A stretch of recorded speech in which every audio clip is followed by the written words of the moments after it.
Hi, magandang araw po muli sa inyong lahat.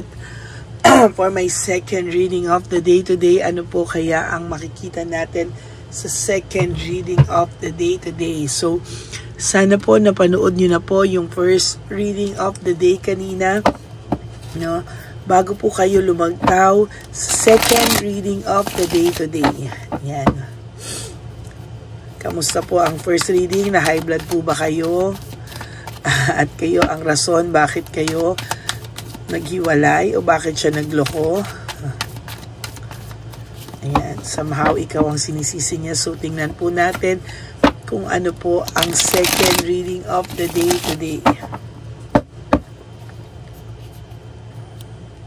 Pili na po tayo ng 10. 1 sorry po, 1, 2 3, 4, 5, 6, 7, 8, 9, and 10. Ay, nahulog pa po. Sorry po. Sorry po. Kakat ko na lang yun. 123 cut natin. May sumamang isa, so maging 11. Okay, kakat ko na lang yan. So dito rin naman po, pili rin po tayo ng isa ng 10, pero balasahin muna po natin ito.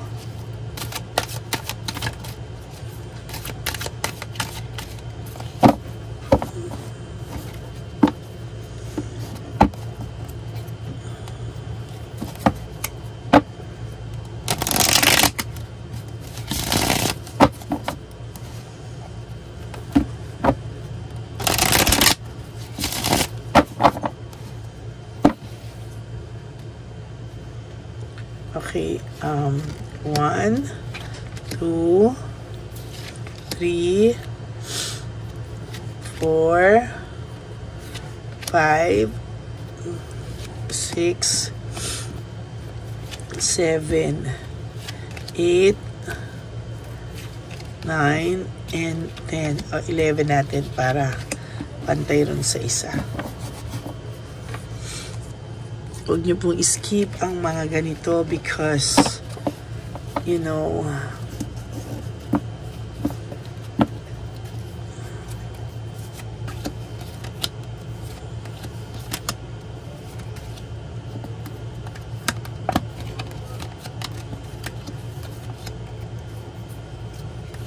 ayan. Ramdamin niyo po na kayo ay aking binabasahan.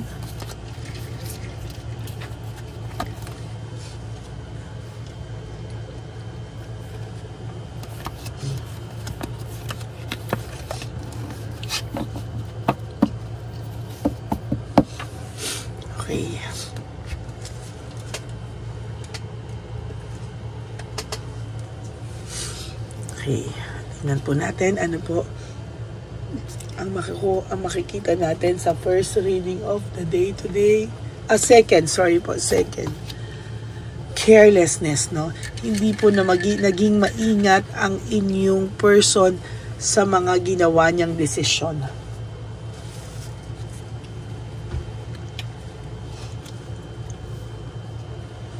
Marami po kayong nasirang pangarap dahil dito sa mali niyang desisyon o mali niyang nagawa sa iyo. Shucks, sayang yung mga pangarap niyo.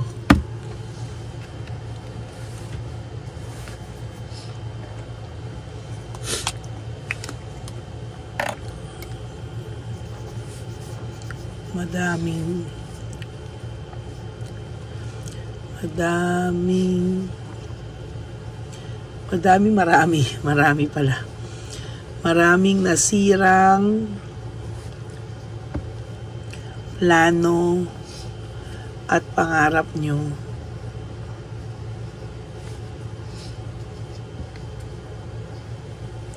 Dahil sa kanya. It says all, no? Nang dahil sa kanya, maraming plano at pangarap nyo ang nasira na sana ay ini-enjoy nyong dalawa na ito pa rin, ano? Kasi po, as of ngayon, talagang makikita natin na ang dami-dami po talagang nasayang, naaksayang sandali na sa mga plano nyo ay dapat unti-unti nang natutupad ngayon. Or nakakaisatuparan na po. Ngayon, lahat po yan ay masasabi kong failure. Lahat po yan ay napunta sa wala, no, na sayang. Sayang po talaga.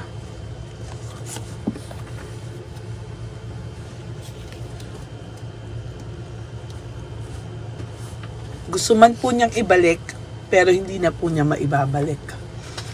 No? Kasi nalagpasan na po kayo ng oras na dapat ay nagsisimula na po kayong tuparin yung mga pangarap nyo, mga plano nyo, pero parang sa isang bula, sinira niya lang po ng ganun-ganun lang.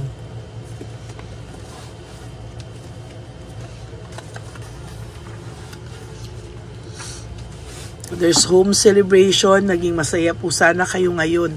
At masaya po kayo talaga. Ngunit sa mga bagay na pinaghirapan nyo, dinesisyonan yung dalawa, siya po ang sumira nito. So you don't ever feel guilty dahil hindi po ikaw ang may kasalanan. Bakit po, o ikaw ang rason ng hiwalayan nyo, bakit hindi natupad ang inyong mga plano sa buhay? Dinivert niya po sa ibang babae, no? Yung iba pong mga pinag-usapan nyo, yung iba pong plano nyo, sila yung nagtuloy. Very unfair talaga, no?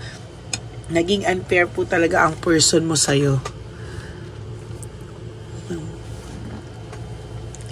Nagpaka-free po siya, no? Niloko niya po yung sarili niya na akala niya po pag nangyari ang lahat ng ito ay magiging maayos po siya at ikaw lang ang maiiwanan na hindi maayos. Ang nangyari po, ikaw yung nagiging maayos ngayon, siya po yung tolero.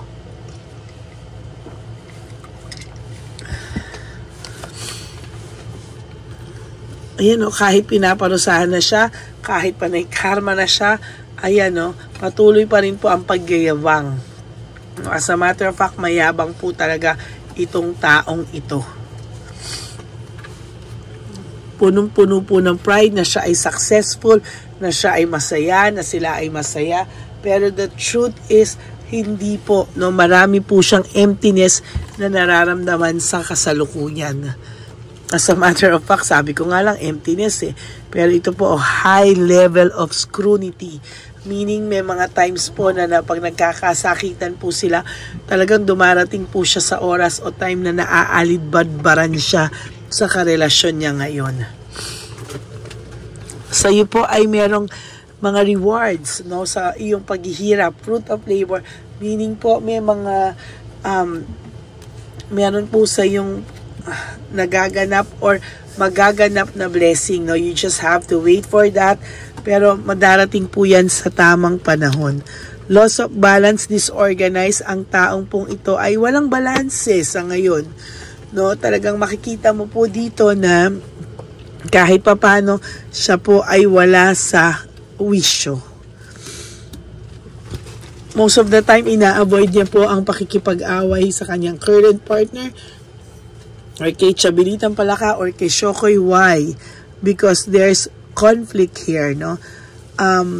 Nasasaktan po siya kapag nag-aaway sila because dumarating po silang dalawa sa sumbatan, ano? At never ka po talagang nawala sa away nila, no? Talagang nagkakasumbatan po sila at masakit din po magsalita itong person mo. At the same time, masakit din po magsalita si Chabilitang Palaka. At pag nag-aaway po sila, ayan ang jealousy pumapasok. Sinusumbat din po ni Chabilitang Palaka yung sa inyong dalawa, no, niloloko rin daw siya because hanggang ngayon naiisip ka pa rin po ng person mo. Kaya itong si Chabilitang Palaka somehow medyo lumalayo-layo din pagka ganun, kasi nagpapahabol po siya sa person mo dahil lagi po siyang nagsiselos sa'yo at gusto niya po palagi po siyang lalapitan, no? At magsusorry-sorry sa kanya, pero matigas din po ang person nyo, no? Lahat po ngayon ang ginagawa ng person nyo somehow, lahat ng hard work, makalimutan ka na, makapag-move on, pero binabalikan po siya ng kahapon. Ikaw po, you have to stay patient, you have to stay yung patient din po sa sarili mo, dahil alam ko po na nasasaktan pa rin po yung iba sa inyo hanggang ngayon. Pero wag ka pong mag-alala, darating ang araw at panahon, oras mo na hindi mo aasahan, gigising ka isang araw, sasabihin mo na, okay na pala ako, I survive. Yan, sabihin niyo po yan everyday, I will survive, I survive, yan, ganyan po. Distracted po ang person nyo, sa totoo lang, lack of rewards, talagang medyo sunod-sunod po talaga ang malas ng taong ito. There's action, adventure, fearlessness, no? Hinahanap niya po din kasi yung action sa buhay niya, yung challenge daw sa buhay niya. Pero as a matter of fact, hindi pa rin po talaga niya nakikita yung totoong happiness po na hinahanap niya.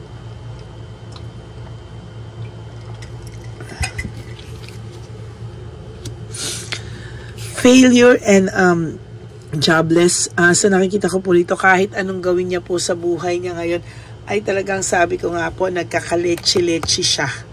No? Nagkakaleche-leche ito, at talagang sa nakikita ko po ay failure siya sa lahat ng bagay. Stress, burnout, and restlessness. Talagang burnout po ito sa buhay niya ngayon, no? Kaya kung nakikita mo po na they are so much in love at pinagmamalaki niya pa po si Chabelitang Palaka, stress po siya kay Chabelitang Palaka, kaya wag niyo pong bilhin niyang ganyan, no? Bine-maintain niya lang po yung paninindigan niya kahit na meron po siyang nakakaramdam po siya ng difficult decision na whether to go on with Chabelitang Palaka or sooner or later dadahan-dahanin niya and finally maghiwalay po sila. So that's it for your second reading of the day. Maraming nasirang plano at pangarap nyo ng dahil sa kanya. But you can still move on with those plans para sa sarili mo. Pwede po nating ilihis ng konti yung mga plano mo at pangarap mo. I-prioritize mo po ang sarili mo sa plano mo at pangarap mo, at hindi lang daw po dahil sa kanya, no? So, mas marami pong magandang bagay na mangyayari sa inyo at dun ka po mag-focus sa plano mo para sa sarili mo, okay? So, that's it for your second reading. For those of you po who wants to know if this energy is really for you, ang barado po ilong ko, hirap na hirap ako. You can message me po at Lady Lee Elena, that's L-A-D-Y-L-Y Elena. Nasa dulo po yan ng ating video. Diyan nyo lang po ako pwedeng makausap. That's my only official and legit FB account. So, ayan po, no? Mag-message lang po kayo dyan at sasagot po ako whenever it's possible po talaga, no? Pasensya na po sa lahat ng mga na-risked. I promise to make bawi po sa inyo. At salamat po sa pag-unawa na masama pa rin po ang aking pakiramdam. Pero babawi po ako sa inyo. Kilala nyo naman po ako. So, maraming salamat po sa pag-intindi, pagmamahal, care, and concern nyo po sa akin. I want you to know, everyone, that I do love you so much, all of you, and to my ever loyalista and solid Lady Elena, friends, family, and subscribers. I love you all from the bottom of my heart. Maraming salamat po sa inyo. God bless you all. And lagi ko pong bilin sa inyo that life is so short. Don't make it shorter by stressing yourself from all the pains and heartaches na binigay sa inyo ng kahapon. Just surrender everything to the divine universe and just let go and let God write your life and love story. I will be back for another set of reading, my third reading of the day, pero baka gabi na po yun because I really want to rest and marami na rin po akong trabahong napabayaan because nagkasakit ako. So magkita-kita po tayo ulit, no, on my third reading for the day. Ipapalabas ko po yan baka gabi na po, mamayang gabi. Okay, maraming salamat po sa inyo lahat. God bless you all. I love you all. Stay healthy and have a happy heart. Okay, for those of you who wants to give me a like, maraming salamat po and super thanks. I would really love and appreciate that from the bottom of my heart. And please comment down below para mabasa ko naman po ang inyong mga comments sa comment section. And for those of you po na hindi pa nakasubscribe, kindly subscribe and hit the bell button para lagi po kayong updated pag meron po tayong nilalabas na video. Okay, maraming salamat po sa inyo. God bless you all and yun nga, sabi ko po sa inyo, have a happy heart. I love you all. God bless. Bye!